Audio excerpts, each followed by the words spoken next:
each of you have inside you this amazing being, this amazing strength.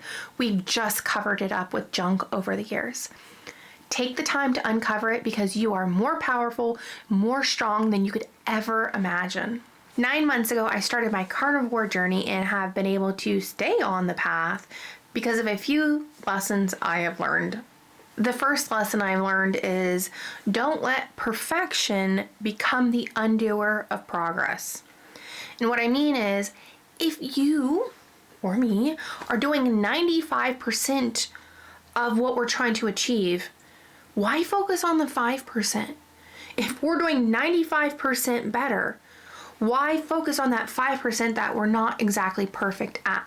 Because what I have found is every time I focus on that 5%, I get overwhelmed, I see myself as a failure, I ignore the 95% that I've been doing excellent at, and then I quit.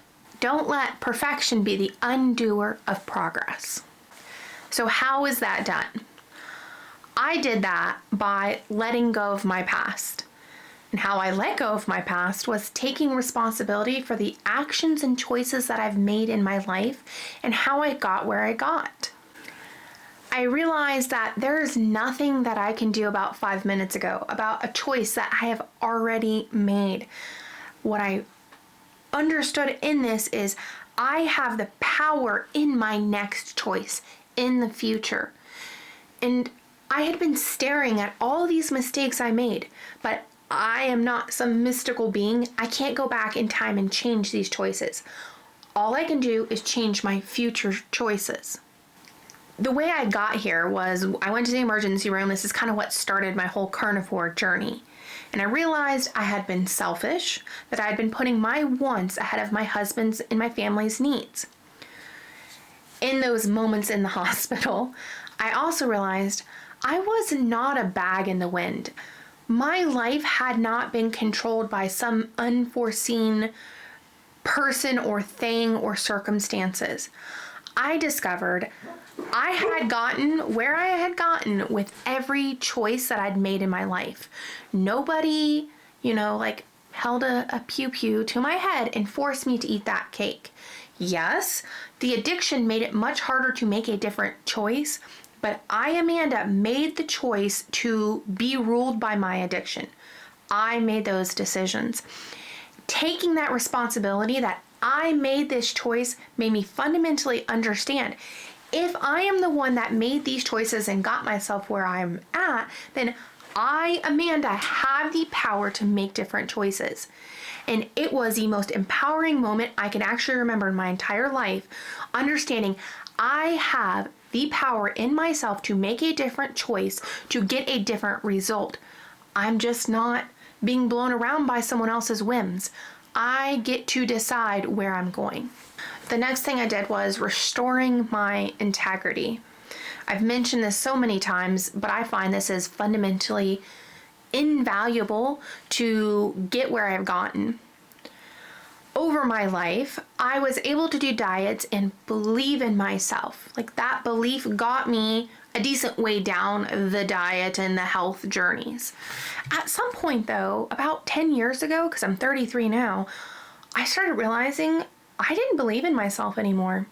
I didn't believe myself at all around dieting, around pretty much anything. And I used to ponder, where did that go? I used to believe so heavily in myself, but it just disappeared one day, or maybe I just noticed it evaporated one day. I finally discovered where it went. Over the years, from the time I was probably a kid, I have lied to myself by saying I would do something when I wouldn't. I would tell somebody I would be somewhere when I knew I either couldn't be on time or didn't want to. I would smile and pretend and nod. I would say I would eat XYZ and then go and eat not XYZ. This caused a huge division in myself. How can I believe my words, my value, if I don't even value it enough to do what I say I'm going to do? This is a huge thing. If I tell myself I'm going to eat a salad, but then I go and eat a burger, next time I tell myself, am I going to believe myself? No. I had lied so much to myself. I had created a part of me that was resentful and bitter and angry because I had lied so much. That was, I discovered, that voice in the back of my head that constantly told me I was a failure, I wasn't worthy of life, I might as well just go ahead, lay down and die, that I had no value as a human being because I was fat. And I just realized actually yesterday doing an interview, I don't have that voice talk to me anymore. I have been able to fully integrate that part back into myself because I have slowly worked through all the lies I've ever told myself.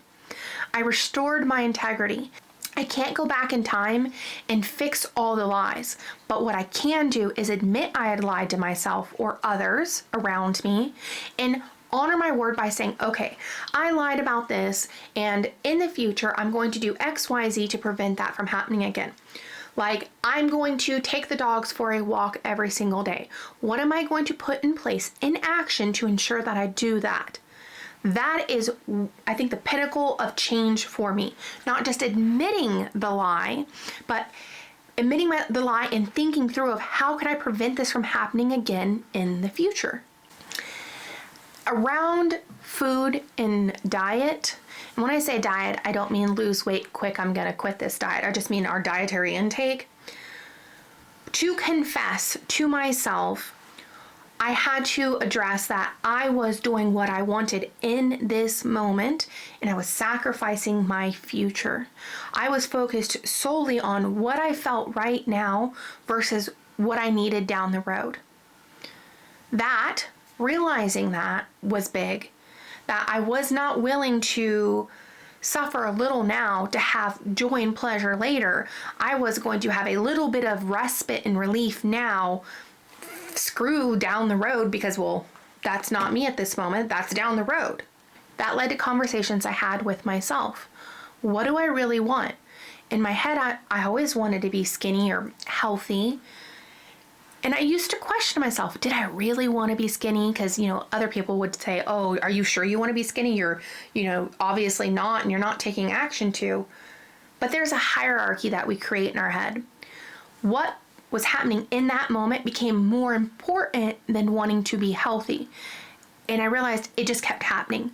Day after day after day, I was focused on that very moment versus, yes, I genuinely want to be healthy, but I cared more about my emotional state and eating my emotions in those moments than I did some future far off event that might happen. And the last thing I did is changing my perspective. This is a hard thing to do because a lot of times we have to have a traumatic event or some life-changing event to do this. But I have discovered if we truly think hard on things and try to see something from a different perspective, like we actively try to look at something from a different angle, we can change our own perspectives without the trauma involved. I want to call back to the don't let perfection be the undoer of progress. Focusing on perfection is focusing on the past, focusing on what we didn't do right. But not worrying about perfection and focusing on progress. Progress is looking forward on what we can change. I heard a quote one time that said, look back, but don't stare. Being a perfectionist myself around most things in life, I found I was staring at the past, staring at every single mistake I had ever made. Thinking about even things from 10 years ago, mistakes I made, would bring back like the shame and the guilt and those feelings. And that is when I realized I am never going to be perfect, no matter what. We are human, we are all flawed, and we are perfectly flawed in that. No one's going to be perfect, so why try to attain that when we should just aim for the highest good that we can achieve? I have no idea what that's going to look like, probably a lot more than I could ever imagine. But perfection will never be my goal ever again in my life. I see life as a river. We are on stepping stones trying to cross it without getting swept away, but we will always slide off a stone and fall down. If all I ever do is look at the past, I'm looking upriver, I never can see the stones coming my way to cling onto it to get back on top of it because I'm so worried about what is upriver and what I missed or didn't do properly. I'm focusing on, oh, how did I even slip off that rock, when there's 80 different rocks in front of me that if I paid attention, I could hop back on it and continue my path across.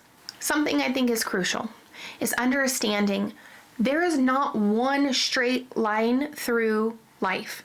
There are paths, and sometimes the paths get chopped off and we don't know where to go, but there is always a different way to go.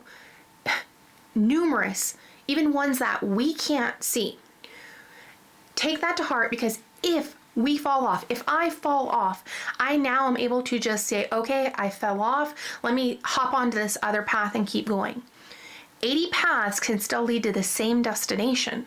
The final message to get out of this is take responsibility for wherever you're at in life, restore your integrity, and find your hope. It might not happen overnight, but it is in you. It's just been hidden and covered up with a bunch of muck from all the trauma and events over the years, but it's still in there. And I genuinely believe in every one of you. I am not anything special, and I know some of you said I am, but I am not some mystical being that has this crazy amount of willpower. I have no willpower. I made a video on willpower doesn't work, because it doesn't. It always fails. Each of you have inside you this amazing being, this amazing strength.